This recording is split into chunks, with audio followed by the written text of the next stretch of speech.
That makes sense. So we'll maybe talk in a moment about what that smaller group, what kind of characteristics we're looking for. But one of the things that I wanted to address, I've heard a phrase something like "always around people but feeling alone" or something like that. Do you encounter a lot of that in your therapeutic practice, where people maybe have lots of, I don't know, 10, 20, 30 friends and or acquaintances, if you will, but they still don't feel seen or heard, or like anyone really truly knows Yeah, I them, think or it kind vice of gets versa? back into that space that I was referencing in terms of if we're bouncing between a lot of these different circles, we might have people who, genuinely, like, we've got warm connections with them. We care about them. They care about us. But that deeper knowing, that takes, frankly, just kind of like time and a certain quality of experience of being with another person in order to build that type of knowing that you're talking about, um, isn't happening. And so, to what degree can I be sitting at my son's baseball game, chatting with, another team member's parent, and we might, even be chatting about some things going on in our work environments or things going on with our kids. But are we dropping into, maybe some deeper patterns of knowing with each other? I'm not saying never, but maybe not the norm for that to be taking place in that kind of a context. Am I building that kind of connection, in passing with a colleague at work after a meeting? Again, probably not. So, so having that accessibility of the quality of connection that we're talking about, is going to be impacted by the environment and, the amount of maybe time spent, the level of engagement available.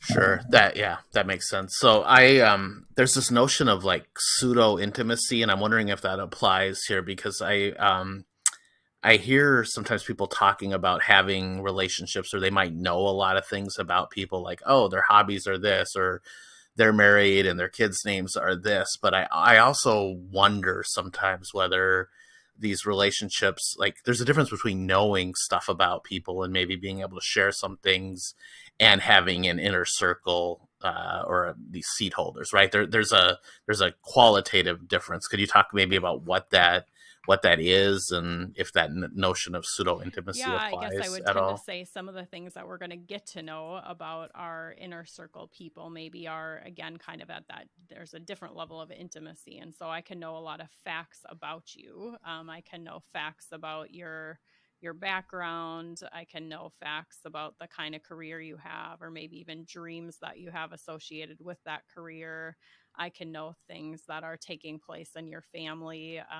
Maybe, again, like events, like we've got a kid ready to head off to college in the fall. So our friends could know that about us.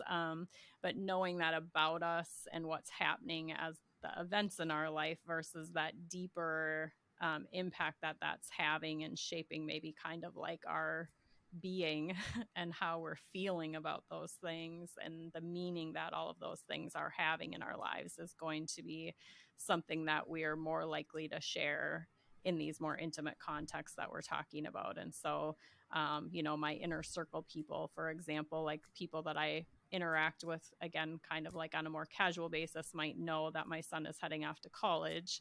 My inner circle people are going to know the journey, like what brought us to that point and what meaning does it have in our family, and what's the significance, for each member of the family related to that event occurring. And so they're going to have that more emotional connection to the reality that we're experiencing, the like really celebratory nature of some of it, the challenges we face to get here, all of those types of things are the things that my inner circle people are going to know.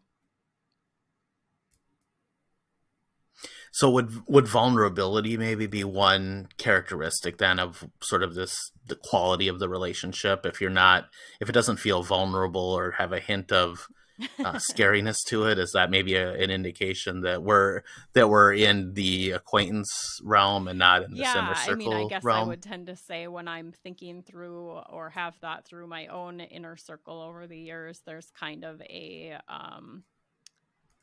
who will I build that type of connection with and why? And so that there has to be a certain level of safety available. And by that, I mean emotional safety available in the relational connection in order for me to risk that vulnerability you're talking about. And so I'm not going to open up maybe and share that level of meaning with, the cashier at Target, for example. That would be kind of like probably out of place for both of us. And so the like these things that we're going to want to be paying attention to in terms of yes, vulnerability is absolutely necessary, and then also the where and the why, I think are important things for all of us to be reflecting on as well.